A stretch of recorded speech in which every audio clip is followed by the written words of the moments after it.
Have you ever realized you trust your dog more than most people in your life? What does it say about a person when an animal earns more trust than humans ever could? Is that distrust of people a wound, a wisdom, or something more complicated than both? What if trusting your dog more than humans is not a flaw, but a form of clarity? What if your dog has simply shown you, every single day, what trustworthiness actually looks like? And what if the people who feel this way are among the most emotionally intelligent people alive? There is a quiet admission that many people carry but rarely say out loud. My dog has never let me down, and I cannot say the same about most people. It is not said bitterly. It is said with calm certainty. The way someone states a fact they have tested repeatedly over years and found consistently, unmistakably true. And the people who say it are not antisocial or misanthropic. Many are warm, loving people who simply learned through experience that their dog is genuinely different. Psychologists who study trust, betrayal, and attachment have spent decades understanding how trust is built and broken. What they found reveals why some people turn toward animals with a depth they rarely offer humans. Trust is a prediction, the belief that someone will behave consistently and honestly without causing harm. And dogs, it turns out, are extraordinarily and reliably predictable. Not because they are simple, but because they are honest. A dog cannot lie or manipulate. For a person hurt by those who could, that distinction is everything. The question worth examining is not whether trusting your dog more than people is strange. The real question is, what experiences teach a person that animals are safer to trust? This is not a random preference. It is shaped.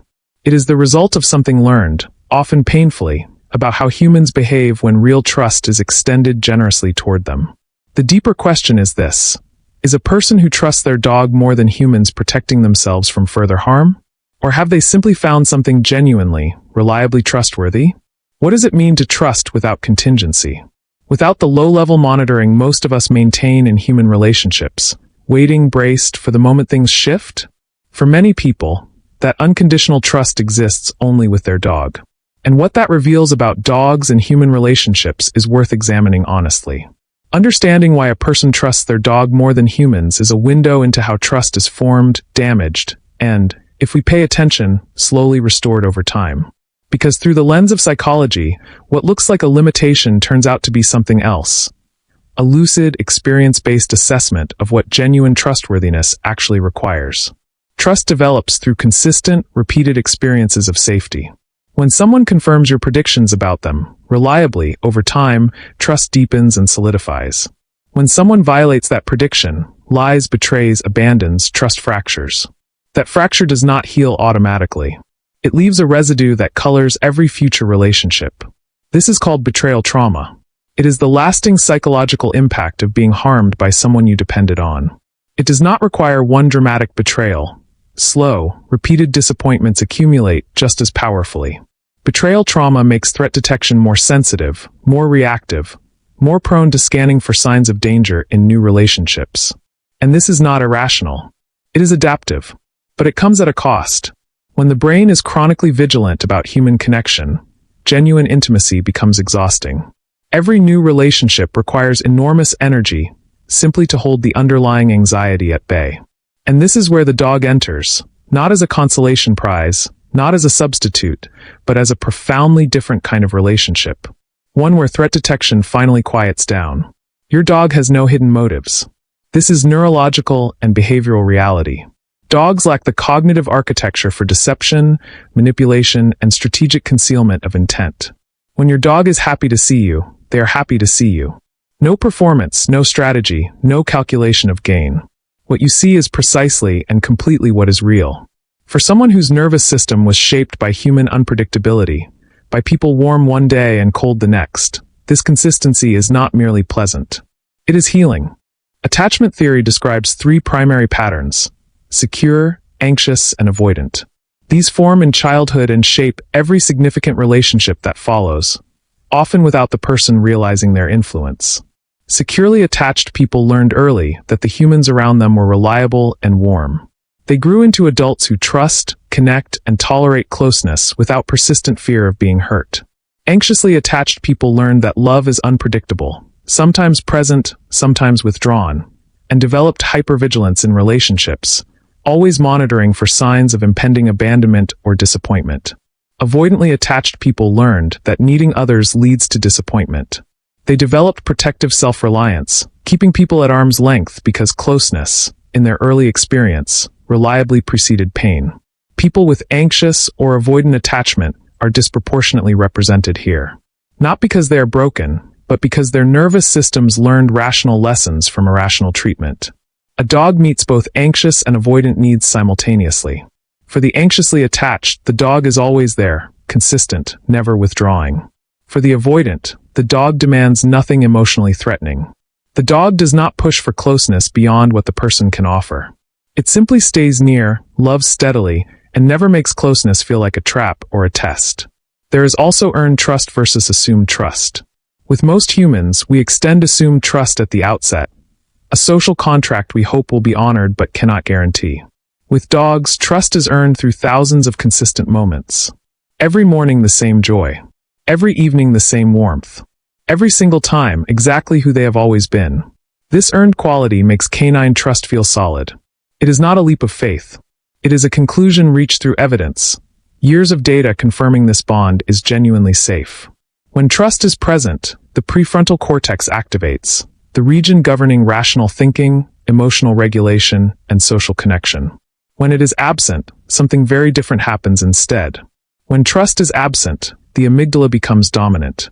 It scans, assesses, prepares for threat. This state is exhausting to sustain across hours, days, and years of human interaction and relationship. The presence of a trusted dog fundamentally changes this neurological balance. The amygdala quiets. The prefrontal cortex becomes more accessible. The body downregulates from chronic vigilance toward genuine rest. Oxytocin is central to this shift. Called the trust and bonding hormone, it is released during connection, eye contact, and closeness with a trusted being, and abundantly in human-dog interactions. Studies have shown that even brief eye contact with a dog elevates oxytocin in both human and dog. This mutual hormonal response creates a genuine biochemical loop of trust and deepening attachment. For people whose human relationships kept oxytocin chronically low through betrayal, absence, or emotional unavailability, regular time with their dog can gradually restore a baseline of felt safety. Cortisol tells a complementary story. Interacting with a trusted dog, petting them, talking to them, being near them, produces measurable, consistent reductions in cortisol levels. For someone carrying the chronic low-grade cortisol elevation of unresolved relational trauma, this reduction is not trivial. It is the body finally experiencing what it has been searching for, a truly safe presence. There is also the parasympathetic nervous system, the rest and digest system, that activates when we feel genuinely safe. In people with relational trauma, this system is often chronically underactive. A dog is one of the most effective activators of the parasympathetic nervous system for a trauma-impacted person. It works every time they come close, with quiet biological reliability. Dogs and humans co-evolved over tens of thousands of years. Both species developed neurological systems that are, in a very real sense, designed to respond to and soothe each other. Dogs evolved to read human emotion with extraordinary accuracy, tracking our faces, tone, and posture. And humans evolved to feel soothed by a dog's presence. This is not coincidence. It is deep biological design. The trust a person feels toward their dog is not irrational sentimentality. It is the activation of neural circuitry refined across millennia. Circuitry that recognizes, at the deepest biological level, that this creature is genuinely safe. When someone says they trust their dog more than people, they are not being hyperbolic. They are reporting a genuine neurological reality shaped by experience, biology, and thousands of consistent moments. And when you understand the neuroscience, the attachment theory, and the evolutionary biology, the only surprising thing is not that some people trust their dog more than humans. It is that anyone was ever surprised. Now let us talk about what people who say this have usually lived through.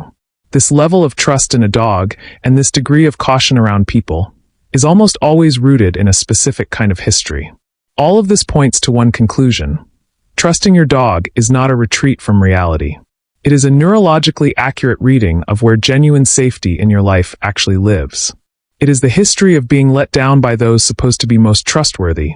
Parents who were inconsistent, partners who deceived, friends who disappeared when things became difficult. It is the history of learning that human love comes with conditions that shift without warning. that can be withdrawn without notice, leaving a person feeling profoundly unsafe. It is the history of being betrayed, not once but repeatedly, until the nervous system concludes that extending deep trust to a human being is simply too great a risk to take again. This conclusion is not pessimism. It is the nervous system's best self-protection, and it is entirely rational. The problem is that it closes off connections that might eventually heal it. Here is where the dog becomes more than a companion. For someone whose trust has been deeply damaged, their dog is often the first relationship in years where they feel unconditionally safe. That safety has real consequences. When a person experiences consistent, unconditional trust with their dog, their nervous system begins, slowly, imperceptibly, to update its threat model. Safety starts to feel possible again. The dog becomes a proof of concept. If this being can be trusted completely, the nervous system begins to ask, cautiously, whether other forms of trust might also be possible. This is one of the most quietly profound therapeutic functions a dog can serve. Not replacing human connection, but keeping the nervous system practiced in experiencing trust, so the capacity for it is never fully lost. Humans are inconsistent by nature. Our moods shift, our needs change, our behavior varies across context and stress.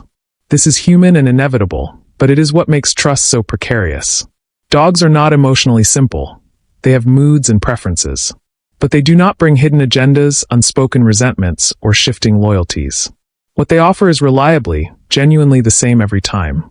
For someone harmed by human inconsistency, who reads every shift in another's tone as potential threat, the dog's consistency is not just comforting. It is neurologically stabilizing. Carl Rogers argued that humans grow best when met with unconditional positive regard, acceptance not dependent on performance. Most humans struggle to provide this, even with the best intentions. A dog provides something remarkably close to genuine, unconditional positive regard. It does not withdraw warmth when hurt or triggered. It does not love you conditionally, strategically, or with reservations. For someone who has rarely experienced unconditional acceptance from another human, whose worthiness has always been conditional on something, receiving it consistently from a dog is not a small thing. It changes them. Now let us consider the types of people who trust their dogs more than humans. The experience is common, but the psychology beneath it varies in ways worth examining carefully. There is the betrayed. This person trusted completely and was devastated. The betrayal may have come from a parent, a partner, or a friend. It changed something fundamental in how they relate to human connection. For the betrayed, the dog is not a replacement. It is a refuge where their capacity for love and loyalty can exist without the terrifying vulnerability of trusting someone who might hurt them again. These are not personality defects.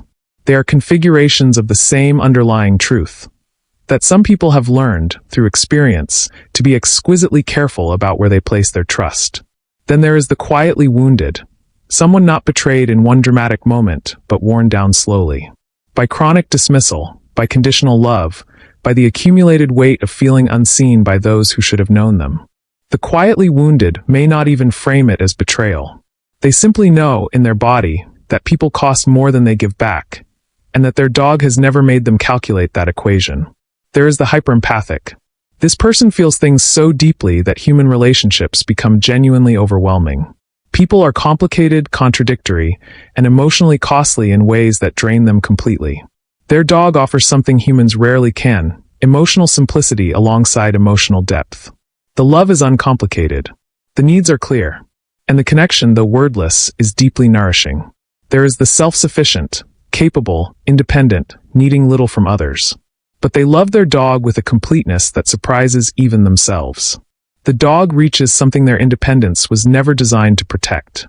And there is the gentle misanthrope, someone who genuinely finds animals more honest, more straightforward, and more deserving of trust. Not from bitterness, but from a clear-eyed reading of comparative behavior.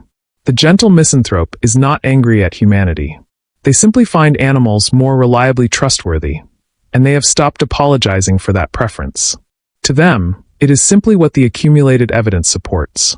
There is also the grief carrier, someone whose trust was shattered by loss, who now holds people at a careful distance so that no one can leave them through death or departure again. Their dog is the relationship they allow themselves to love fully, knowing the loss will come, but choosing the love anyway. That choice contains something deeply human about what grief teaches us about trust. Now let us go somewhere deeper. For many people who trust their dog more than humans, the origin of that trust and that caution lives in childhood, in experiences that predate conscious memory. The child who learned that adults were unreliable, who reached for comfort and found inconsistency, who offered trust and had it returned carelessly, learned a fundamental lesson about what human relationships provide. They learned that humans, even those who love you, can disappoint you in ways that leave marks. And they carried that lesson forward into adulthood quietly and completely, the way all early wounds travel. The dog in childhood, or discovered in adulthood while still carrying the child's caution, offered something unmistakably different. Consistency. Presence without condition. Love that simply, reliably did not hurt. When that person, now grown, says they trust their dog more than people, they are not just describing a present preference. They are honoring a truth their nervous system discovered early and never had reason to revise. The inner child who was disappointed by human love is still present in the adult who guards their trust. And the dog is one of the few relationships where that inner child loves without holding anything back. The healing in the human-dog bond is not dramatic, but it is real, a gradual restoration of the belief that connection without inevitable harm is actually possible somewhere in the world. And sometimes the safety built with a dog is precisely what allows a person to eventually try again with humans. More carefully, more wisely, knowing now what genuine trustworthiness requires. Some psychotherapists working with relational trauma note that clients with strong dog bonds often retain a capacity for trust that clients without those bonds sometimes lose. The dog keeps the circuit warm. It keeps the heart practiced in loving openly, so that when the right human relationship eventually arrives, there is still something alive there to give, still something capable of being offered. Now let us consider what this tells us about the world we share. Betrayal is common. Human relationships are increasingly mediated by performance and screens. Genuine reliability is harder and harder to find. In this context, the person who trusts their dog more than people is not describing failure. They are describing a rational response to a world that has made sustaining human trust genuinely and consistently difficult. There is something the modern world has stripped away that the dog quietly restores. The experience of being known fully, accepted completely, and loved without being required to be anything other than who you already are. If you trust your dog more than most people in your life, you are not broken, and you are not alone in this feeling. You have simply learned, through experience, to recognize what trustworthiness actually looks like. You are someone who refuses to give trust carelessly, not from coldness, but from a deep understanding of its value. And you gave it to your dog because they earned it, every day without exception. If this video touched something true in your experience, please like it and subscribe. And in the comments, tell us what your dog has shown you about trust that the people in your life never quite managed to teach.